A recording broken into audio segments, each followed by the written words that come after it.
وهذا نقول دائما هذا بداية الغيث ثم سينهمر القطر. يعني هذا واضح أن الانتخابات أو على الأقل خيارات الشعب كما كانت في المدة الفارطة، يعني اختار الشعب بهذه الطريقة بأكبر عملية تحيل وقعت في تونس، اختيار يعني أغلبية حكومية معروفة من السابق أنها تنتمي إلى المنظومة القديمة، أنها تريد أن تجعل المسار الثوري بين معقوفين، تريد أن كل الماكينة وكل الآليات.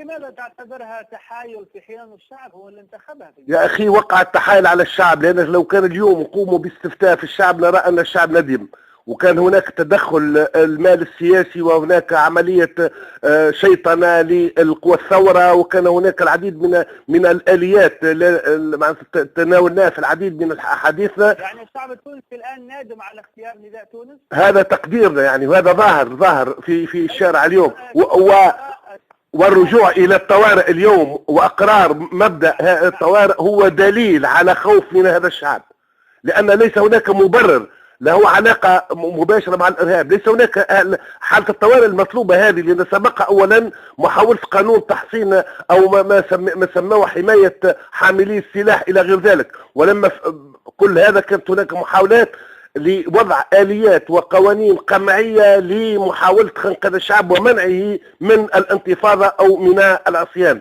وبالتالي فإن حالة الطوارئ نفسها هو وقع إقرارها، لأنهم هم يستشعرون أن المسار الذين يتقدمون به هو محفوف بالمخاطر. وبالتالي يعني هل هناك علاقة أستاذ عبد الوهاب بين حالة الطوارئ وهذا المشروع؟ أكيد وقلت هذا بداية الغيث، هذا بداية القطر، ثم سينمر الغيث. بدأنا بهذا القانون، سترون أن قوانين أخرى ستأتي، لأن فعلا يجب أن نجعل المسار الثوري نجعله بين معقوفين ونرجع إلى ما كنا عليه بوجوه ووجهات جديدة.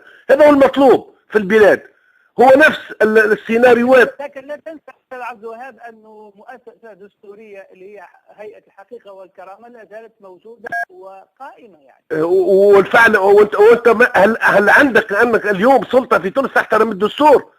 لأن مثلا القانون المصالحة الذين يرادوا به أن يدفعوا به إلى مجلس النواب هو في تناقض مع الدستور ومع هيئة الحقيقة والكرامة، لأن اختصاصات هيئة الحقيقة والكرامة الذي وقع في قانون أساسي إلى غير ذلك هي فعلا أن تقوم بمسألة المحاسبة وأن تتولى حل فتح هذه الملفات والتعويض فيها ومحاولة إيجاد المصالحة الوطنية. فهي مصالحة هذه مع رجال الأعمال، مع اللصوص، مع هؤلاء الذين امتصوا دماء الشعب.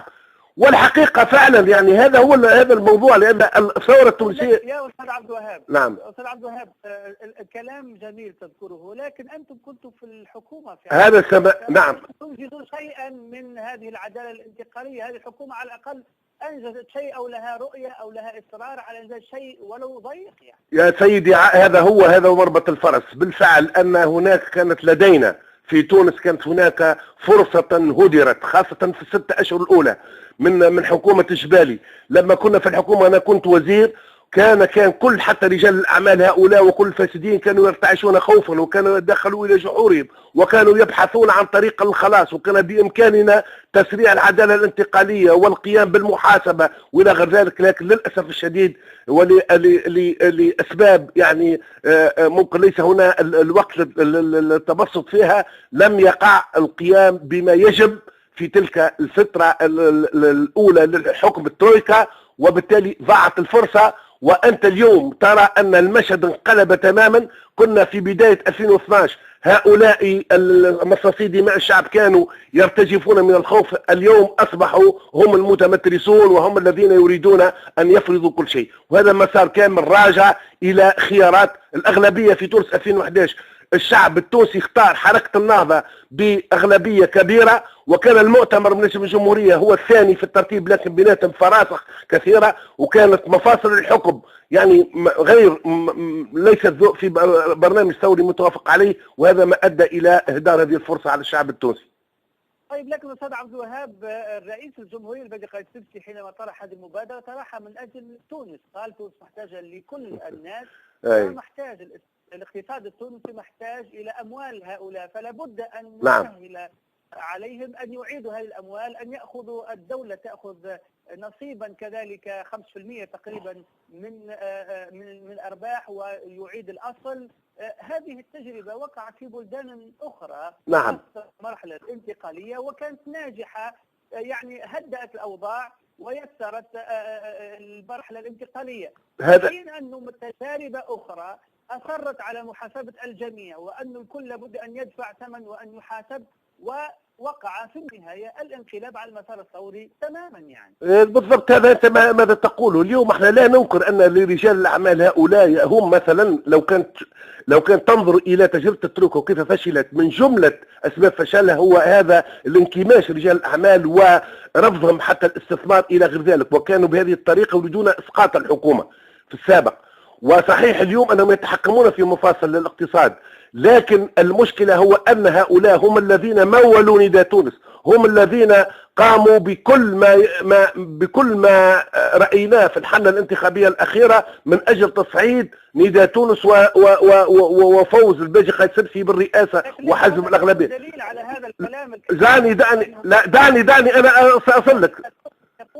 نعم أنا سأصل لك لهذا. هؤلاء هم إذا يريدون مقابل ما دفعوه، فإن الحزب الحاكم ورئيس الجمهورية يجب أن يرد لهم المصعد. هذا أولا. ثانيا أن هؤلاء فعلا يتحكمون في الاقتصاد، لكن المطلوب اليوم كيفية المحاسبة. احنا عملنا آلية قانونية موجودة هي في هيئة الكرامة والعدالة، هذه الحقيقة والكرامة. هذه الهيئة هي التي مختصة لذلك وهي عند المعايير اللي وضعناها. واليوم لما تقول تأتي بمصالحة على أي أساس، أي مقاييس؟ ستكون المصالحة مش يقع إعطائها للجنة مختارة من طرف الحزب الحاكم ومن طرف الحكومة. نعم. يعني بكل صراحة وواقعيا صح التعبير، يعني بالنظر للواقع التونسي الآن، نعم. الاقتصاد المتدهور من يوم إلى آخر وماشي في اتجاه سيء جدا، أيهما أفضل؟ يعني مصالحة تغض الطرف عن هؤلاء وهؤلاء يعيدون الأموال ويهيئون مناخا هادئا للاستثمار في تونس، كما ذكر هو رئيس الجمهورية، قال أنه تهدف هذه المبادرة إلى تهيئة مناخ ملائم يشجع الاستثمار وينهض بالاقتصاد الوطني. ما أفضل، الإصرار على محاسبة هؤلاء بأي ثمن كان ولو الانهيار الاقتصادي، أم غض الطرف؟ لأنه بعض الأحيان ما لا يدرك كله لا يترك جله في نهاية الأمر. والله يستطيع الإنسان بطريقة ما أن هؤلاء نهبوا كذا، لكن هناك فرصة لإعادة هذه الأموال وضخها في دواليب الاقتصاد التونسي من أجل الاستثمار في البلاد. أليس أفضل من أن نبقى مصرين على المحاسبة دائما إلى ما لا نهاية؟